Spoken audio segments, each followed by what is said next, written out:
America से प्रत्यर्पण के बाद आगरा से जुड़ा तैमूर राणा का राज अब सामने आ सकता है। 26/11 मुंबई हमले के मास्टरमाइंड तैमूर राणा ने हमले से पहले आगरा में भी रेकी की थी।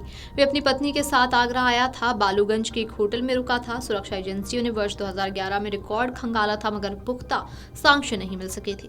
अमेरिका से प्रत्यर्पण के बाद तिहाड़ जेल भेजे गए मुंबई हमले के मास्टरमाइंड तैमूर राणा के आगरा में आकर ताजमहल देखने और पत्नी के साथ होटल में रुकने की जानकारी मिली थी। तब सुरक्षा एजेंसियों ने विदेशी पर्यटकों का डेटा खंगाला था। तब बालूगंज के कई होटलों में छानबीन की गई थी। LIU के पुलिस लाइन के ऑफिस में भी विदेशी पर्यटकों का ब्यौरा देखा गया था। तब तैमूर राणा उनकी पत्नी के आगरा में ठहरने और ताजमहल देखने के बारे में पुख्ता जानकारी नहीं मिल सकी थी। आज तक ये साफ नहीं हो सका कि मुंबई हमले से पहले राणा आगरा में क्यों आया था। ऐसे में कयास ये लगाए गए थे कि तैमूर राणा ने पहचान बदलकर आगरा में प्रवास किया होगा।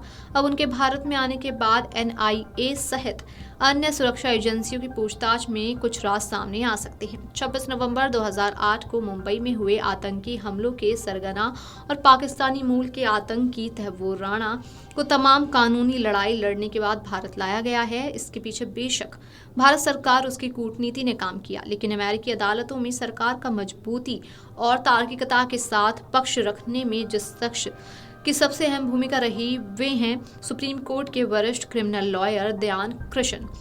उन्हें भारत में भी राणा के खिलाफ NIA की ओर से अदालत में पैरवी करने वाली टीम को लीड करने की जिम्मेदारी सौंपी गई है। तैमूर राणा को अमेरिका से भारत प्रत्यर्पण में अहम भूमिका निभाने वाले वरिष्ठ वकील दयान अब भारत में NIA के अभियोजन की पैरवी कर रहे हैं। वे तैमूर को कड़ी सजा दिलाएंगे। राणा को सजा दिलाने में विशेष लोक अभियोजक नरेंद्र मान उनका साथ दे रहे हैं। इसके अलावा अभियोजन टीम में वकील संजीवी शेषाद्री और श्रीधर काले भी शामिल हैं।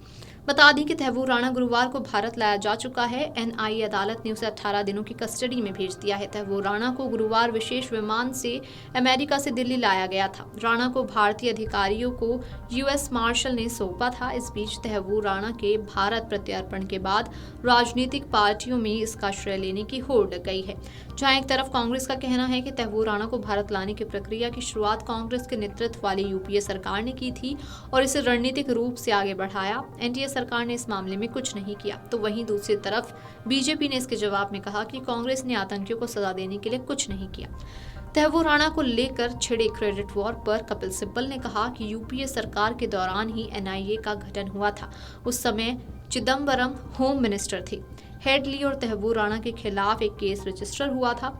तैमूर राणा की गिरफ्तारी शिकागो में हुई, कुछ आरोपों में उसको रिहा कर दिया गया था। ये पहले पाकिस्तान आर्मी में था, फिर कनाडा की नागरिकता ले ली थी। कपिल सिब्बल ने कहा कि तब हमने इसका विरोध किया और हमने हिरासत में लेने का प्रयास किया। फिर 2009 में चार्जशीट दाखिल की गई। NIA की टीम अमेरिका पहुंची और हमारी रिक्वेस्ट पर NIA की टीम को हेडली से पूछताछ करने का मौका मिला। इस दौरान पता चला कि तैमूर राणा ने भारत में एक इमिग्रेशन सेंटर खोला।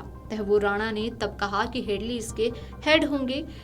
इसके चलते 2 साल हेडली यहाँ आता रहा। ये पूरी षड्यंत्र थी जो NIA की पूछताछ में सामने आई थी। कपिल सिब्बल ने कहा कि इसके बाद प्रत्यर्पण की लगातार कोशिश होती रही, लेकिन अब ये सफलता मिल पाई।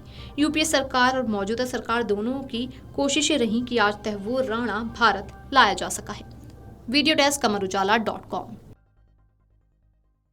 अगर आप ये वीडियो YouTube पर देख रहे हैं तो हमारे चैनल को सब्सक्राइब कर बेल आइकन दबाएं और Facebook पर देख रहे हैं तो हमारे पेज को लाइक करें। 8 मिलियन प्लस सब्सक्राइबर, आपके इस भरोसे के लिए बहुत धन्यवाद।